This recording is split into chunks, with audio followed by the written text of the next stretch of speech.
Semoga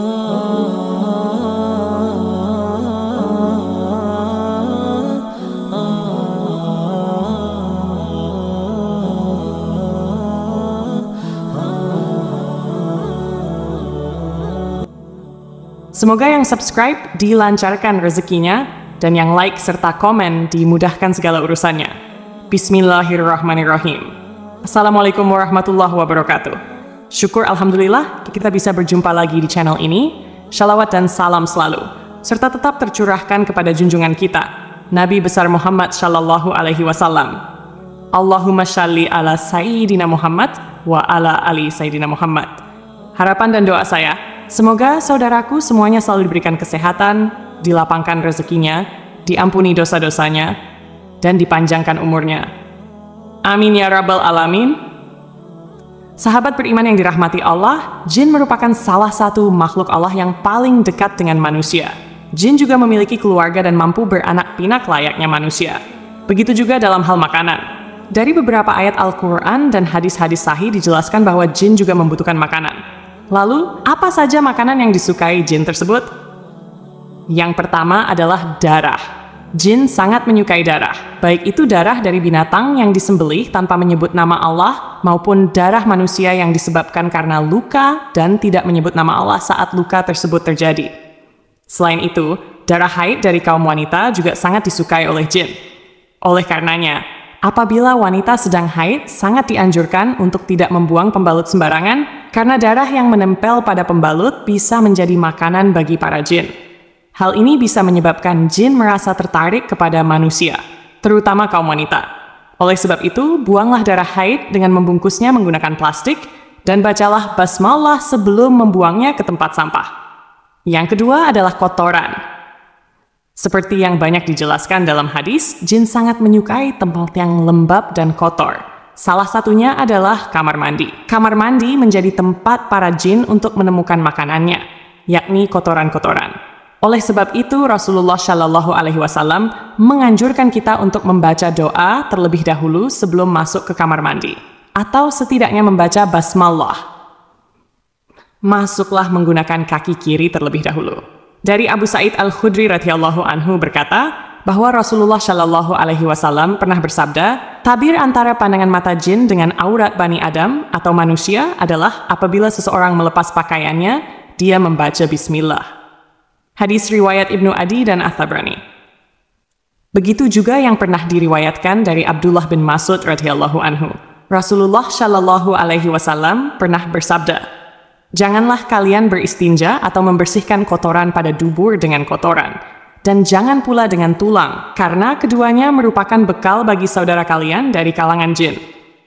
Hadis riwayat Tirmidzi.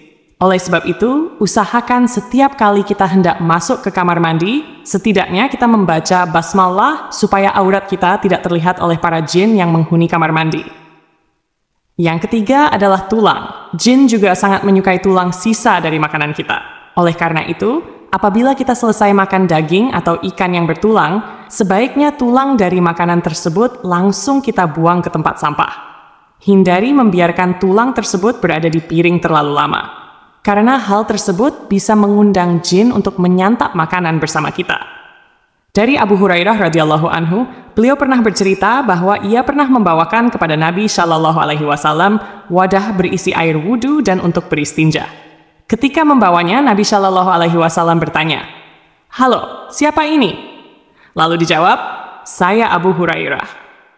Kemudian Nabi Shallallahu Alaihi Wasallam meminta, carikan beberapa buah batu untukku gunakan bersuci, dan jangan bawakan padaku tulang dan kotoran.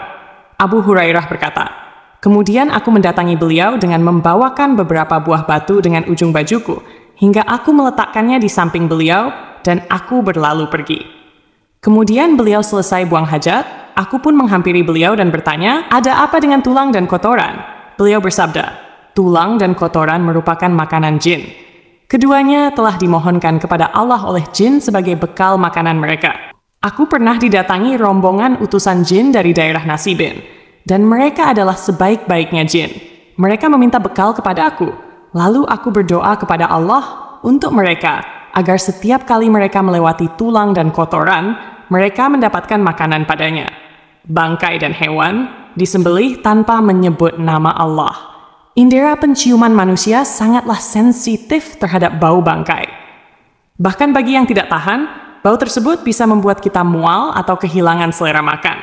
Namun, anehnya bangkai justru menjadi makanan favorit para jin, apalagi hewan yang disembelih tanpa menyebut nama Allah. Hal ini menjadi keuntungan besar bagi para jin, sehingga apa yang kita makan menjadi kurang berkah. Lalu bagaimana kalau kita membeli lauk yang kita tidak tahu bagaimana proses penyembelihannya? Dalam hal ini, para ulama berpendapat bahwa apabila kita tidak tahu apakah hewan tersebut disembelih dengan menyebut nama Allah atau tidak, maka sangat dianjurkan untuk membaca basmalah terlebih dahulu ketika makanan dimasak dan sebelum menyantapnya. Hal ini dilakukan supaya terhindar dari rasa was-was, karena setan selalu meniupkan rasa was-was ke dalam hati kita. Oleh sebab itu, jangan lupa untuk selalu membaca basmalah sebelum melakukan apapun. Dengan begitu, hati menjadi tenang, dan insya Allah kita akan dilindungi oleh Allah Subhanahu wa Ta'ala dari segala keburukan. Yang kelima, makanan yang dimakan dengan tangan kiri. Dari Ibnu Umar, ia berkata bahwa Rasulullah Shallallahu Alaihi Wasallam pernah bersabda, "Jika salah seorang di antara kalian makan, makanlah dengan tangan kanannya. Jika minum, minumlah dengan tangan kanannya. Karena setan itu makan dan minum dengan tangan kirinya." Lalu bagaimana dengan orang yang tidak bisa menggunakan tangan kanan? Dalam hal ini tentu ada pengecualian. Allah tidak menciptakan suatu hamba melainkan dengan kebaikan di dalamnya. Oleh sebab itu, bagi saudaraku yang lebih aktif menggunakan tangan kiri dibandingkan tangan kanan, tidak perlu merasa rendah diri atau menyalahkan ketetapan Allah. Insya Allah, hadis tersebut kurang berlaku untuk kondisi seperti ini. Yang keenam, makanan yang dimakan tanpa menyebut nama Allah. Setiap makanan yang tidak disebutkan nama Allah sebelum dimakan sangat disukai oleh jin. Hal ini sebagaimana disebutkan dalam hadis. Dari Jabir bin Abdillah radhiyallahu anhu, ia berkata bahwa Rasulullah Shallallahu Alaihi Wasallam pernah bersabda, "Jika salah seorang di antara kalian memasuki rumahnya, lalu ia berzikir kepada Allah saat memasukinya dan sebelum makan, maka setan pun berkata pada teman-temannya, 'Kalian tidak mendapat tempat bermalam dan tidak mendapat makan malam.' Namun, jika seseorang memasuki rumah tanpa berzikir kepada Allah, setan berkata pada teman-temannya, 'Kalian mendapatkan tempat bermalam.' Jika ia tidak menyebut nama Allah sebelum makan, setan berkata pada teman-temannya, 'Kalian mendapatkan tempat bermalam dan makan malam.'" Dalam hadis lain yang diriwayatkan dari Umayyah bin Mihsan radhiyallahu anhu, Rasulullah Shallallahu Alaihi Wasallam pernah bersabda, Nabi Shallallahu Alaihi Wasallam pernah duduk, dan saat itu ada seseorang yang makan tanpa membaca bismillah hingga makanannya tersisa satu suapan.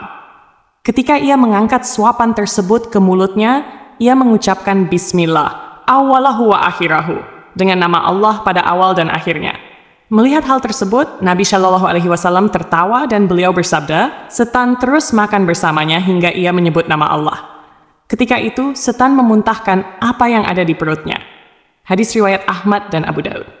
Sahabat beriman yang dirahmati Allah Subhanahu wa Ta'ala, mari mulai dari sekarang dan seterusnya, biasakan diri kita untuk selalu membaca basmalah sebelum makan atau melakukan aktivitas apapun. Semoga Allah Subhanahu wa Ta'ala mengampuni dosa-dosa dan kesalahan yang pernah kita lakukan, baik yang disengaja maupun yang tidak disengaja. Amin ya Rabbal Alamin. Wallahu a'lam bishawab. Demikian yang bisa saya bagikan, semoga bermanfaat untuk kita semua. Assalamualaikum warahmatullahi wabarakatuh.